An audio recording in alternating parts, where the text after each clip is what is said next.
നമസ്തേ. വീണ്ടും രാംസ് വോയിസിലേക്ക് സ്വാഗതം. എല്ലാവർക്കും സുഖമെന്ന് കരുതുന്നു.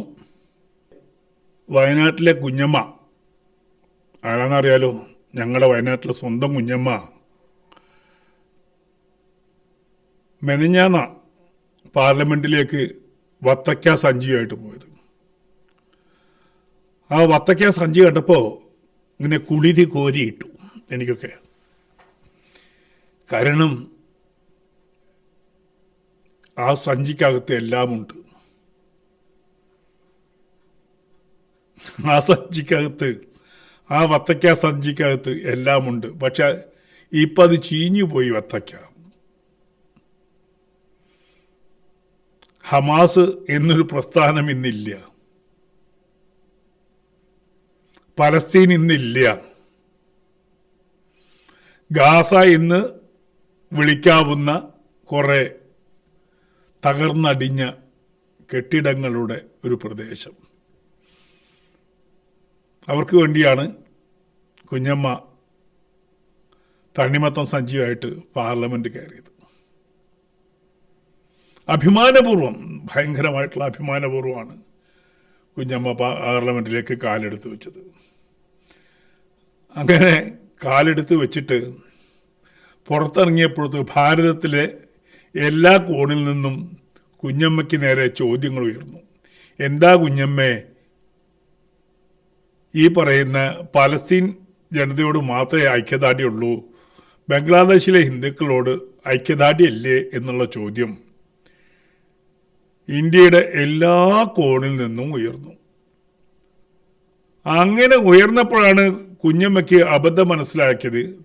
കുഞ്ഞമ്മ ആരെ സന്തോഷിപ്പിക്കാനാണോ വത്തക്ക സഞ്ചിയുമായിട്ട് പാർലമെൻറ്റിൽ പോയത്, അവർക്ക് നല്ല സന്തോഷമായി, കയ്യടിച്ചു. ആ വിഭാഗം കയ്യടിച്ചു. കുഞ്ഞമ്മ ഞങ്ങളോടൊപ്പമുണ്ട്, പലസ്തീനോടൊപ്പമുണ്ട്, ഇതിൽ പരം ഞങ്ങൾക്കെന്ത് സന്തോഷം വേണമെന്ന് അവർ സന്തോഷിച്ച് ആർത്ത് ഉല്ലസിച്ചപ്പോൾ മറ്റൊരു ജനത ഇതിനെ അവജ്ഞയോടെ നോക്കി. കുഞ്ഞമ്മ എന്ത് തരംതിരിവാണ് കാണിച്ചത്. കുഞ്ഞമ്മയെ ജയിപ്പിച്ചത് അവരൊക്കെ തന്നെയാണ്. കുഞ്ഞമ്മ സന്തോഷിപ്പിക്കേണ്ടുന്നതും അവരെ സന്തോഷിപ്പിക്കണം. പക്ഷേ ഒരു രാജ്യം, അവിടുത്തെ രാജ്യത്തെ ഹൈന്ദവർ ജീവന് വേണ്ടി ഓടുമ്പോൾ, അവിടുത്തെ ക്ഷേത്രങ്ങൾ തകർക്കപ്പെടുമ്പോൾ, അവിടുത്തെ പെൺകുട്ടികൾ മാനഭംഗപ്പെടുമ്പോൾ, എന്തിൻ്റെ പേരിൽ? മതത്തിൻ്റെ പേരിൽ.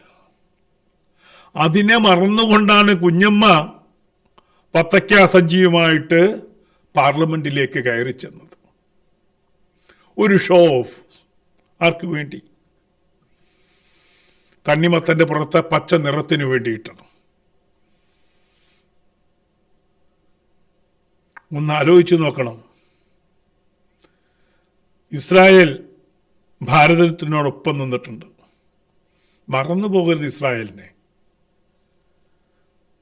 പാകിസ്ഥാൻ ഉന്നതങ്ങളിൽ കയറി പറ്റിയപ്പോൾ അവരുടെ എവിടെയാണ് അവർ ഒളിച്ചിരിക്കുന്നത് അറിയാൻ വേണ്ടിയിട്ട് സാക്ഷാൽ അമേരിക്കയോട് പോലും നമ്മൾ സാറ്റലൈറ്റ് ചിത്രങ്ങൾ ചോദിച്ചു. കിട്ടിയില്ല. കൃത്യമായിട്ട് അവരെ ആക്രമിക്കാൻ വേണ്ടിയിട്ടുള്ള അടയാളങ്ങളൊന്നുമില്ലാതിരിക്കുമ്പോഴാണ് ഈ ഇസ്രായേലാണ് ഇന്ത്യയുടെ രക്ഷയ്ക്കെത്തിയത്. മറന്നു പോകരുത്. എപ്പോഴും ഇന്ത്യയോട് കൈകോർത്ത് നിന്നിട്ടുള്ള ഒരു രാഷ്ട്രമാണ് ഇസ്രായേൽ. ഇസ്രായേലിന് കുഞ്ഞമ്മ കാണുന്നത് ഒരൊറ്റ കുഴപ്പമേ ഉള്ളൂ. അവർ യഹൂദികളാണ്. യഹൂദികൾ കൊല്ലപ്പെടേണ്ടവരാണ്. ആകയാൽ യഹൂദികൾക്കെതിരെ തണ്ണിമത്തൻ സഞ്ചിയുമായിട്ട് എവിടെയും കറങ്ങാം. പക്ഷേ ഇന്ന് യഹൂദികൾ ജയിച്ചുകൊണ്ടേയിരിക്കുന്നു. ലബനാൻ വേണ്ടതുപോലെ, ലബനാനിലെ തീവ്രവാദികൾക്ക് വേണ്ടതുപോലെ കൊടുത്തു, ചന്തി പൊള്ളിച്ചു വിട്ടു, നെട്ടോട്ടവും ഓടി. ഏകദേശം ഹമാസ് തീർന്നു. അതിനൊപ്പം തന്നെ സിറിയയുടെ ഓരോ വിമാനങ്ങളും ഹെലികോപ്റ്ററുകളും തെരഞ്ഞു പിടിച്ച് ബോംബിട്ട് തകർത്തു ഇസ്രായേൽ. അവർക്കെതിരെ പൊന്തി വരാവുന്ന എല്ലാ പോർമുഖങ്ങളും അവർ ഒന്നൊന്നായി തകർത്തു. എന്നിട്ട് എല്ലാം കഴിഞ്ഞ് മോരിലെ പുളിപ്പും പോയി എല്ലാം കഴിഞ്ഞിട്ടാണ് കുഞ്ഞമ്മ വത്തക്ക സഞ്ചി എടുത്ത് നീങ്ങിയത്. ആ വത്തക്ക സഞ്ചി ഭാരതത്തിൽ മുഴുവനും നേരത്തെ പറഞ്ഞതുപോലെ ചെറിയ ചെറിയ ശബ്ദങ്ങൾ ഉയർത്താൻ ഉപകരിച്ചു. ആ മാറ്റം കണ്ടിട്ട് എല്ലായിടത്തും വന്ന കുത്ത് കണ്ടപ്പോൾ കുഞ്ഞമ്മയ്ക്ക് മനസ്സിലായി പിടിച്ചു നിൽക്കാൻ പറ്റില്ല. അങ്ങനെ കുഞ്ഞമ്മ പിറ്റേന്ന് വേറൊരു സഞ്ചിയുമായിട്ട് പാർലമെന്റിലേക്ക് കയറി ചെന്നു.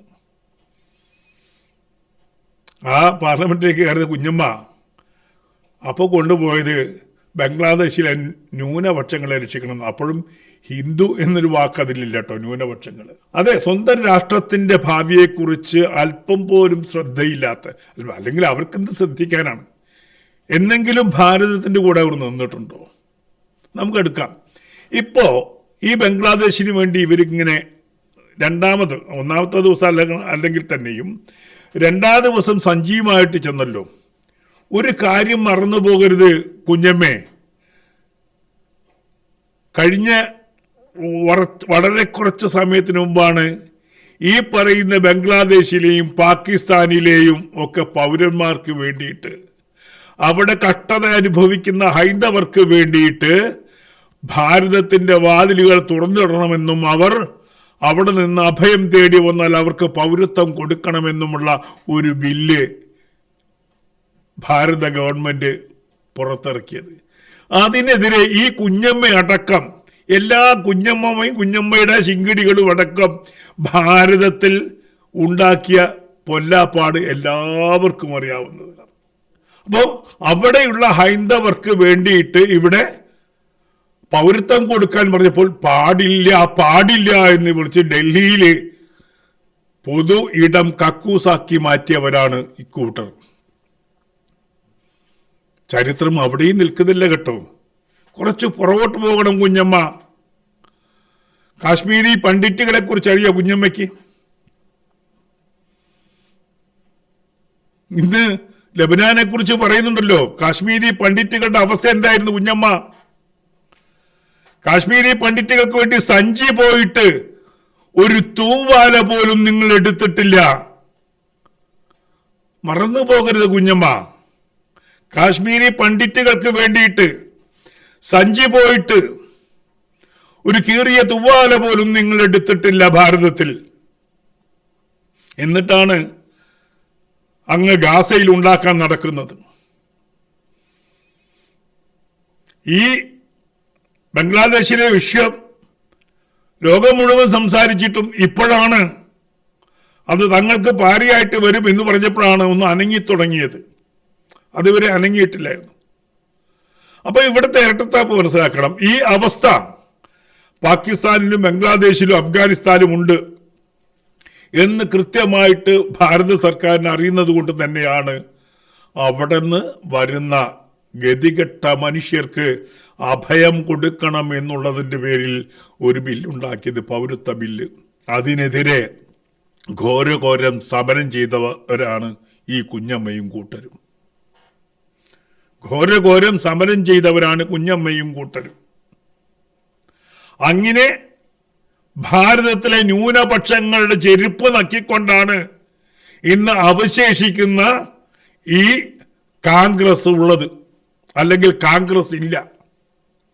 ഈ ന്യൂനപക്ഷത്തിന്റെ ഈ മസാജ് ചെയ്ത് കൊടുത്ത് കിട്ടുന്ന വോട്ടല്ലാതെ ഇന്ന് ആ കോൺഗ്രസിന് രാജ്യത്ത് വോട്ടില്ല. അപ്പൊ പിന്നെ സുഖിപ്പിച്ചല്ലേ ഒക്കുള്ളൂ. നമ്മൾ ഓർക്കണം, സിഖ് വിരുദ്ധ കലാപം കുഞ്ഞമ്മ മറന്നുപോയോ? അത് ഈ ഭാരതത്തിലായിരുന്നു, നിങ്ങളുടെ നേതൃത്വത്തിലായിരുന്നു. സിഖുകാരെ ഒന്നടങ്കം എവിടെ കണ്ടാലും ഓടിച്ചിട്ട് തല്ലുകയും കൊല്ലുകയും ചെയ്തു. ഇന്ന് ബംഗ്ലാദേശിലെ ഹൈന്ദവർ അനുഭവിക്കുന്ന അതേ അവസ്ഥ കോൺഗ്രസ്സുകാർ സിഖുകാർക്കും ഉണ്ടാക്കിയിട്ടുണ്ട്. മറന്നു പോകരുത്. ഇവർ സ്വയം അങ്ങ് കണ്ണടച്ചു കഴിഞ്ഞാൽ പിന്നീട് ചരിത്രം ആരും ഓർക്കില്ല എന്നുള്ളതാണ്. കുഞ്ഞമ്മയ്ക്ക് വേണ്ട പോലെ മോദിജി കൊടുത്തു, കുഞ്ഞമ്മയ്ക്കും ആങ്ങളെ കുഞ്ഞച്ചനും കൊടുത്തു, വയറും നിറച്ച് കൊടുത്തു. എൻ്റെ ദൈവമേ, മെനഞ്ഞാന്ന് എന്തായിരുന്നു അതിൻ്റെ ഒരു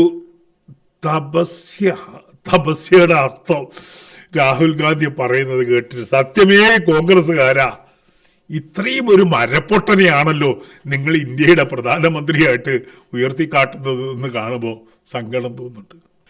എന്താ പറയാ, നമ്മൾ ഒരു ബോധമുള്ള ഒരാൾ വേണ്ടേ നേതൃത്വത്തിൽ? തപസ്യ എന്ന് പറഞ്ഞ ആവില്ല. നല്ല സംസ്കാരമുള്ള ഒരു പദം, ആ പദത്തിനെ കൊണ്ടുപോയിട്ട് ചൂടുള്ള പദമാക്കി. മുപ്പർക്ക് ചൂടേ ഓർമ്മയുള്ളൂ. ആരോ ഒരു കാർട്ടൂൺ കണ്ടു ഇന്നലെ ഫേസ്ബുക്കിൽ,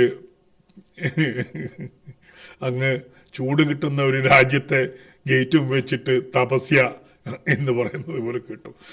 തുറന്ന് പറയുന്നില്ല ഞാൻ, പക്ഷേ അത്ര ബോധം പോലും ഇല്ലാതെ, ബോധമില്ലാത്ത അവസ്ഥയിൽ, ഭാരതത്തെക്കുറിച്ച് ഒരു അറിവുമില്ലാത്ത അവസ്ഥയിൽ കേവല ന്യൂനപക്ഷ പ്രീണനം, ഈ ന്യൂനപക്ഷ പ്രീണനവും കൊണ്ട് എത്ര കാലം നിങ്ങൾ മുന്നോട്ട് പോകും? ഒന്നുകിൽ നിങ്ങൾക്ക് കട്ടിംഗ് സൗത്ത് എന്ന് പറഞ്ഞ് ഇവിടുത്തെ ന്യൂനപക്ഷങ്ങളുടെ പിൻബലത്തോടുകൂടി രാജ്യത്തെ വീണ്ടും വിഭജിക്കാം. രാജ്യത്തെ ഒരുമിച്ച് കൊണ്ടുപോകാനല്ല നിങ്ങൾ ശ്രമിക്കുന്നത്, ഉറപ്പാണ്. രാജ്യത്തെ വിഭജിക്കാനാണ് നിങ്ങൾ ശ്രമിച്ചുകൊണ്ടിരിക്കുന്നത്. വീണ്ടും വീണ്ടും വിഭജിക്കുക. ഇതിനിടയ്ക്ക് വന്നു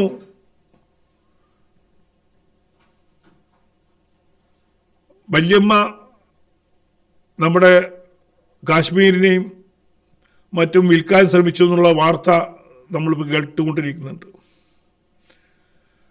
ഖലിസ്ഥാൻ വാദികൾക്കൊപ്പം നിന്ന് പഞ്ചാബിനെയും ഭാരതത്തിൽ നിന്ന് അകത്താൻ ശ്രമിച്ചു എന്നുള്ളൊരു വാർത്തയും ഇപ്പോൾ വരുന്നുണ്ട്. അതിന് പരിപൂർണ അവസ്ഥ നമുക്ക് കിട്ടില്ല. മാത്രമല്ല, ഇന്ത്യക്കെതിരെ രാഹുൽ ഗാന്ധി നടത്തിയ ഓരോ നീക്കങ്ങളും ഇന്ന് പുറത്തു വന്നുകൊണ്ടിരിക്കുകയാണ്. അദ്ദേഹത്തിൻ്റെ പൗരത്വ വിഷയം കോടതിയിൽ കിടക്കുന്നതുകൊണ്ട് ഞാൻ അതിലേക്ക് പോകുന്നില്ല. അദ്ദേഹം ഇന്ത്യൻ പൗരനാണോ എന്ന് എനിക്ക് ഇപ്പോൾ കൃത്യമായിട്ടും അറിയില്ല.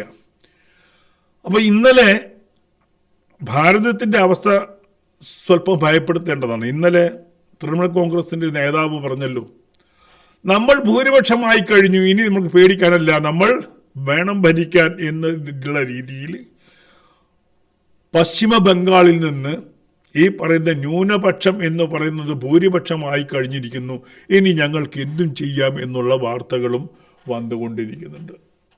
സ്വന്തം നാമത്തിൽ പോലും ഗാന്ധിയാക്കിയ ഭാരതീയരെ ഇങ്ങനെ ഒരു പറ്റിച്ച ഒരു കുടുംബം ഉണ്ടാവില്ല. ഉളുപ്പില്ലാതെ, ആ ഉളുപ്പില്ലായ്മ തന്നെയാണ് ഈ മത്തങ്ങ സഞ്ജീവമായിട്ടും ഇപ്പോൾ എന്താ തണ്ണിമത്തൻ സഞ്ജീവമായിട്ടൊക്കെ പാർലമെന്റിലേക്ക് കയറി ചെല്ലാൻ പറ്റുന്നത്. ഇപ്പോൾ വന്നൊരു കുമ്പളങ്ങിയായ മൊത്തം. അപ്പോൾ യഥാർത്ഥത്തിൽ ഭാരതത്തിനെതിരായിട്ടുള്ള ഒരു മൂവ്മെന്റ് നടക്കുന്നുണ്ട് എന്നുള്ളത് സത്യമാണ്. ആ ഭാരതത്തിൻ്റെ മൂവ്മെന്റ് നടക്കുന്നത് ഇപ്പോൾ ഇസ്രായേലിനെതിരെ എന്താണോ സംഭവിച്ചത്, അതേ രീതിയിൽ തീവ്രവാദ സംഘടനകളെ പാലുകൊടുത്ത് വളർത്തിക്കൊണ്ടാണ് ഭാരതത്തിലും കോൺഗ്രസ് ഭാരതത്തെ വിഭജിക്കാൻ ശ്രമിക്കുന്നത്. നമുക്ക് കേരളത്തിലെ അവസ്ഥ അറിയാം. പേര് പറയുന്നത് RSSനെ ഇല്ലാതാക്കാൻ വേണ്ടിയിട്ടാണ് ഞങ്ങൾ കൈകോർക്കുന്നത് എന്ന് പറയും. സത്യത്തിൽ അതല്ല. ഇത് ഒരു കട്ടിംഗ് സൗത്ത് എന്ന് പറയുന്ന, ഞാൻ പലപ്പോഴും പറഞ്ഞില്ല, കട്ടിംഗ് സൗത്ത് എന്ന് പറയുന്ന ഒരു രീതി കർണാടക, തമിഴ്നാട്, കേരളം ഇത് മൂന്നും യോജിപ്പിച്ചുകൊണ്ട് മറ്റൊരു ലബനാനോ അതല്ലെങ്കിൽ മറ്റൊരു അഫ്ഗാനിസ്ഥാനോ മറ്റൊരു പാകിസ്ഥാനോ ബംഗ്ലാദേശോ ആക്കി മാറ്റാനുള്ള ശ്രമം കൊടുമ്പിരി കൊണ്ട് നടക്കുകയാണ്. ഇപ്പോൾ നമ്മൾ ഈ പറയുന്ന ദുഷ്ടശക്തികളെ മോദിജിയുടെ ഗവൺമെൻറ് ആയതുകൊണ്ട് കൃത്യമായിട്ടും ഇവരൊക്കെ പിടിച്ച് ജയിലിലടച്ചു, തീവ്രവാദികളെ ജയിലിലടച്ചു. പക്ഷേ ഇന്ന് തീവ്രവാദികളാണെന്ന് സംശയം പ്രകടിപ്പിക്കുന്ന ഒരു വിഭാഗം വേറെ ആയിരക്കണക്കിന് യൂണിറ്റുകൾ തുടങ്ങി അഭ്യാസം പഠിക്കുന്നു എന്നുള്ള വാർത്തയും നമ്മൾ കേട്ടു. ഈ വാർത്ത അന്വേഷിച്ച് സത്യം പുറത്തു കൊണ്ടുവരേണ്ട സർക്കാർ തന്നെ ഉണ്ടില്ല എന്നുള്ള രീതിയിലാണ്. അതിൽ വർഗീയത ഉണ്ടോ ഉണ്ടില്ല, എപ്പോഴും ഇവരങ്ങനെ തന്നെയാണ്. ഇപ്പോൾ എന്ത് നിലപാടെടുക്കുകയാണെങ്കിലും ശരി, ആ ന്യൂനപക്ഷം സംഘടിച്ചാലും കുഴപ്പമില്ല, വാളെടുത്താലും കുഴപ്പമില്ല, അരിയും മലരും വാങ്ങിച്ചോ എന്ന് വിളിച്ചു പറഞ്ഞാലും കുഴപ്പമില്ലാത്ത ഒരവസ്ഥ കണ്ടു തുടങ്ങിയിട്ട് കുറേ കാലമായി. അതുകൊണ്ട് തന്നെ ആ തീവ്രവാദ വിഭാഗത്തിന് യാതൊരു ഭയപ്പാടുമില്ലാതെ എന്തും പ്രവർത്തിക്കാനുള്ള ഒരു ലൈസൻസ് കേരള സർക്കാർ കൊടുത്തിട്ടുണ്ട്. അതേപോലെ പ്രതിപക്ഷം, ഇന്ത്യയിലെ പ്രതിപക്ഷവും കൊടുത്തിട്ടുണ്ട്. അത് എവിടേക്കാണ് ഭാരതത്തെ കൊണ്ട് എത്തിക്കുക എന്നുള്ളത് നമ്മൾ ചിന്തിക്കേണ്ടുന്ന ഒരവസരമാണിത്. എവിടെയാണോ ഒരു കൂട്ടർക്ക്, ന്യൂനപക്ഷം എന്ന് പറയുന്ന കൂട്ടർക്ക് ബലമുള്ളത്, ആ ബലത്തിൻ്റെ ശക്തിയോട് ചേർന്ന് നിന്നുകൊണ്ട് ഭരണം പിടിച്ചെടുക്കാൻ പറ്റുമോ എന്നുള്ളതിൻ്റെ കുറുക്കു വഴികളാണ് കുഞ്ഞമ്മയും കൂട്ടരും നടത്തിക്കൊണ്ടിരിക്കുന്നത്. ഭയപ്പെടേണ്ടുന്ന കാലഘട്ടം തന്നെയാണ്. ഈ രീതിയിൽ പണ്ട് എങ്ങനെയാണോ പാകിസ്ഥാനായി ഭാരതം വിഭജിക്കപ്പെട്ടത്, പാകിസ്ഥാനും ഭാരതവുമായി രണ്ടായി വിഭജിക്കപ്പെട്ടത്, അതേ അവസ്ഥയിൽ തന്നെ തുണ്ട് ഭൂമിയാക്കിക്കൊണ്ട്, തുണ്ട് പ്രദേശങ്ങളാക്കിക്കൊണ്ട് ഈ ഭാരതത്തെ ഇല്ലായ്മ ചെയ്യാനുള്ള കുൽസിത ശ്രമം നടക്കുന്നുണ്ട് എന്ന് പറയാതെ വയ്യ. പലസ്തീൻ ചോദിച്ചു വാങ്ങിയ കെടുതികളാണ് എന്നുള്ളത് ലോകത്തിന് മുഴുവൻ അറിയാം. നല്ല സൈനിക ശക്തിയുള്ള ഒരു രാഷ്ട്രത്തെ കൊണ്ടുപോയി ചൊറിഞ്ഞ് അവിടുത്തെ മനുഷ്യരെ ഒരു രാത്രി ഇരുണ്ട് വെളുക്കുമ്പോൾ അപ്രതീക്ഷിതമായി പറന്നിറങ്ങി ആയിരക്കണക്കിന് മനുഷ്യരെ പച്ചയ്ക്ക് വെട്ടി നുറുക്കി വെടിവെച്ച് ബലാത്സംഗം ചെയ്ത് കൊന്നതിൻ്റെ പാപമാണ് ആ രാജ്യം അനുഭവിച്ചത്. കൊടുത്താൽ കൊല്ലത്തും കിട്ടും എന്ന് പറഞ്ഞതുപോലെ കൊടുത്തു, തിരിച്ചു വാങ്ങിച്ചു. ആ തിരിച്ചു വാങ്ങിക്കുമ്പോൾ പിന്നെ അയ്യോ എന്ന് കരയുന്ന ഒരവസ്ഥയുണ്ട് എല്ലായിടത്തും. തുടക്കത്തിൽ നമ്മൾ കണ്ടു സേവ് ഗാസ എന്ന് പറഞ്ഞിട്ട് പിന്നീട് ഒരു ശബ്ദവും കേൾക്കാതെ അറബ് ശക്തികൾ മൗനം പാലിച്ചു. ഇറാൻ ഒഴികെ മറ്റാരും ഇടപെട്ടില്ല. നിങ്ങളായി, നിങ്ങളുടെ പാടായി എന്നുള്ള നിലപാടെടുത്തു. കാരണം ലോകം ഇത്തരം ശക്തികളെ കൊണ്ട് പൊറുതിമുട്ടിയിരിക്കുകയാണ്. ലോകം തീവ്രവാദ ശക്തികളെ കൊണ്ട് പൊറുതിമുട്ടിയിരിക്കുകയാണ്. ആ പൊറുതിമുട്ടലിൻ്റെ ഞെട്ടലിരിക്കുമ്പോൾ, അതല്ലെങ്കിൽ ഓരോ സ്റ്റേറ്റും, യൂറോപ്പാണെങ്കിൽ അങ്ങനെ, US ആണെങ്കിൽ അങ്ങനെ, മിഡിൽ ഈസ്റ്റ് ആണെങ്കിൽ അങ്ങനെ, ഇന്ത്യയുടെ അതിർത്തി പ്രദേശങ്ങളാണെങ്കിൽ അങ്ങനെ, എല്ലായിടത്തും ഈ തീവ്രവാദികൾ ബോംബുമായി നേരെ പള്ളിയിലാണെങ്കിൽ പള്ളിയിൽ കയറി, ഇവിടെ RSS ഉണ്ടായിട്ടില്ല, പള്ളിയിൽ കയറി സ്വയം പൊട്ടിമരിക്കുകയാണ്. സ്വന്തം വിഭാഗത്തെ പോലും നിർദാക്ഷിണ്യം. കാരണം ചെറിയ വ്യത്യാസമുള്ളൂ, സുന്നി ഷിയ, രണ്ടുപേർക്കും അള്ളാഹ് തന്നെയാണ് ദൈവം.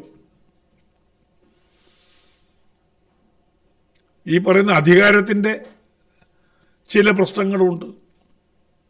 അലിയെ പിന്തുണയ്ക്കുന്നവർ, അബൂബക്കറിനെ പിന്തുണയ്ക്കുന്നവർ, ഇങ്ങനെ രണ്ട് വിഭാഗമുണ്ട്. ആ രണ്ട് വിഭാഗം തല്ലുന്നു. പിന്നെയും വിഭാഗങ്ങളുണ്ട്. നമ്മളിവിടെ കേരളത്തിലെ മുജാഹിദുകളും അതേപോലെ തന്നെ ജമാഅത്തെ ഇസ്ലാമിക്കാരും സുന്നികളും, സുന്നിയിൽ തന്നെ രണ്ട് വിഭാഗം പരസ്പരം കോർത്തുകൊണ്ടിരിക്കുകയാണ്. മെഷീൻ ഗൺ ഇല്ലാത്ത കാരണം വെടിവെക്കുന്നില്ല എന്നുള്ളേ ഉള്ളൂ. മെഷീൻ ഗണ്ണ് കൊടുത്താൽ വെടിയും വയ്ക്കും. മിസൈൽ കൊടുത്താൽ മിസൈൽ വിടുകയും ചെയ്യും. അങ്ങനെയാണ്. ജനങ്ങൾ സൂക്ഷിക്കണം മാത്രമല്ല ഇതര വിഭാഗങ്ങൾ സംഘടിതമാകണം. ഒരു സംശയം വേണ്ട. സംഘടിതമായി കൊള്ളേണ്ടുന്ന അവസ്ഥയെത്തി. ഒരു പക്ഷത്തേക്ക് മാത്രം ഒലിച്ചിറങ്ങുന്ന സ്നേഹമുണ്ടല്ലോ, അത് മറുപക്ഷത്തിന് ലഭിക്കില്ല എന്ന് ഉറപ്പ് വന്നാൽ മറുപക്ഷം കൃത്യമായിട്ട് എന്താണ് വോട്ട് ബാങ്ക് എന്നുള്ളത് കാണിച്ചു കൊടുക്കണം. അത് കാണിച്ചു കൊടുക്കുമ്പോൾ തീരാവുന്ന പ്രശ്നങ്ങളേ ഉള്ളൂ. ഈ ചൊറിച്ചിലുകളെല്ലാം തന്നെ, ഈ ഗുരുപൊട്ടലുകളെല്ലാം മറുവശത്ത് ഒരു ഏകീകരണം നടന്നു കഴിഞ്ഞാൽ തീരാവുന്ന പ്രശ്നങ്ങളേ ഉള്ളൂ. മറുവശത്തെ പലതാക്കി മാറ്റിയിട്ടുണ്ടെങ്കിൽ ആ പലതിനെ ഒന്നായി കാണാൻ അല്ലെങ്കിൽ ഒന്നായി തീരാൻ ആ സമൂഹം ശ്രമിച്ചു കഴിഞ്ഞാൽ ഈ പറയുന്ന വെല്ലുവിളികളും ഈ പറയുന്ന തേനൊഴിക്കലും പാലൊഴിക്കലും തുടങ്ങിയ ഈ പ്രവൃത്തികളൊക്കെ നിൽക്കും. എല്ലാവർക്കും ഒരുമിച്ച് മുന്നേറണം. ഒരു വിശ്വാസ പ്രമാണങ്ങൾക്ക് മാത്രം അധീന ശക്തി എന്നുള്ളത് ശരിയായ നിലപാടല്ല. സമൂഹത്തിന് മനസ്സിലാക്കേണ്ടത് സമയം കഴിഞ്ഞു. എന്തായാലും ഞാൻ ഗാസയിലേക്ക് നോക്കുന്നില്ല. എനിക്ക് പലസ്തീനല്ല പ്രശ്നം, എൻ്റെ ഭാരതം തന്നെയാണ് എൻ്റെ പ്രശ്നം. അഖണ്ഡ ഭാരതം തന്നെയാണ് എൻ്റെ ആഗ്രഹം. ഗണ്ണിക്കപ്പെടാത്ത ഒരു ഭാരതം. പഴയ ഭാരതത്തിൻ്റെ ആ സ്കെച്ച് ഗൂഗിൾ ചെയ്താൽ നമുക്ക് കിട്ടും. പാകിസ്ഥാൻ ഇല്ലാത്ത, ബംഗ്ലാദേശ് ഇല്ലാത്ത, അഫ്ഗാനിസ്ഥാൻ ഇല്ലാത്ത ഭാരതത്തിൻ്റെ ഭൂപടം ഒന്നെടുത്ത് നെടുവീർപ്പിട്ട് നോക്കൂ. അങ്ങ് ഇറാൻ വരെ നീണ്ടു കിടക്കുന്ന ആ ഭാരതത്തിൻ്റെ ഭൂമിക ഒന്ന് മനസ്സിൽ കണ്ടാൽ പോലും നമുക്ക് ആവേശമുണ്ടാവും. അത്രയും വിസ്തൃതമായിരുന്നു ഭാരതം. ആ ഭാരതത്തെ അധിനിവേശം കൊണ്ടും അതുകൂടാതെ രാഷ്ട്രീയ നിലപാടുകൾ കൊണ്ടും വെട്ടിമുറിച്ച് ഇന്ന് കാണുന്ന ഒരവസ്ഥയിലേക്ക് എത്തിച്ചു. ഇനിയും വെട്ടിമുറിക്കാൻ ശ്രമിച്ചാൽ തീർച്ചയായും പ്രതികരിക്കുക തന്നെ വേണം. പാർലമെൻറ്റിലേക്ക് സഞ്ചരിക്കുമ്പോൾ ഈ രാജ്യത്തിൻ്റെ അവകാശത്തെക്കുറിച്ചും ഈ രാജ്യത്തിൻ്റെ സംസ്കാരത്തെക്കുറിച്ചും ഈ രാജ്യത്തിൻ്റെ ചരിത്രത്തെക്കുറിച്ചും അല്പമെങ്കിലും ബോധമുണ്ടാക്കണം. ബോധം ഉണ്ടെങ്കിൽ പിന്നെ അങ്ങനെ നിലകൊള്ളുമല്ലോ. ചില ആശാമാരുണ്ടല്ലോ, കാസർഗോഡൊക്കെ എത്തുമ്പോഴും പൊട്ടുമാച്ച് കാസർഗോഡ് തിരിച്ചു വിടുവാൻ പൊട്ടുകുത്തി പിന്നെയും കാസർഗോഡ് പോകുമ്പോൾ പൊട്ട് വായിക്കുന്ന ഒരു സംസ്കാരം ഉണ്ടല്ലോ. സ്വന്തം ജീനിനെ പോലും തൽക്കാലം മാറ്റിവെക്കുന്ന ആ സംസ്കാരമുണ്ടല്ലോ. ഈ മുട്ടുവരെ മുണ്ടുടുത്തവരെ കണ്ടാൽ മുട്ടിലെഴയുന്ന സംസ്കാരം. ആ സംസ്കാരം തന്നെയാണ് ഭാരതത്തിൻ്റെ ഏറ്റവും വലിയ ദോഷം. എത്ര കാലം ഇത്തരം ശക്തികൾക്ക് ഈ ഭാരതത്തിൻ്റെ അധികാരം കൈമാറിക്കഴിഞ്ഞാൽ ഉണ്ടാകുന്ന ഒരു അവസ്ഥയെക്കുറിച്ച് ഭാരതത്തിലെ ജനങ്ങൾ ചിന്തിച്ചാൽ നല്ലത്. എന്തായാലും എല്ലാവരുടെ സഹകരണം ഉണ്ടാവുക. രാംസ് വോയിസും സബ്സ്ക്രൈബ് ചെയ്യുക, എന്നെ പരമാവധി പ്രോത്സാഹിപ്പിക്കുക, കൂടെ നിൽക്കുക. ഇങ്ങനെ വല്ലപ്പോഴും വന്ന് സംസാരിക്കാൻ നിങ്ങളുള്ളത് കൊണ്ടാണ് ഞാൻ മുന്നോട്ട് പോകുന്നത്. നന്ദി, നമസ്കാരം, ജയ് ഹിന്ദ്.